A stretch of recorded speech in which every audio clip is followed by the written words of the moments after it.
नमस्कार मित्रांनो, आज आपल्याकडे आलेली Hyundai Creta SX optional top model आहे. सिंगल ओनर डिझेल वेरियंट गाडीचं चारही टायर बघू शकता, नवीनच आहेत. फर्स्ट वेंटर पाहू शकता, किलेस एंट्री आहे, automatic gearbox, power steering, power window आहे, क्रूज कंट्रोल आहे, पॅनोरामिक सनरूफ आहे.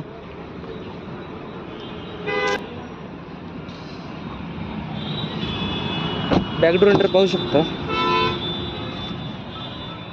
क्लीन चांगली कंडिशनमध्ये आहे. गाडीचं रनिंग झालेलं आहे फक्त 13,000. मागच्या साईडला पण AC आहे. मित्रांनो, तर गाडीचं प्राइस कोट केलेली आहे 21,95,000. नेगोशिएबल प्राइस आहे. गाडीवर लोन करून भेटेल 2025ची, 3रा महिना, सिंगल ओनर डिझेल वेरियंट गाडी. मित्रांनो, आपलं चॅनल नवीन असेल चॅनल सबस्क्राईब करा, स्क्रीनवर दिलेल्या नंबरवर कॉल करा, जास्त शेअर करा. धन्यवाद.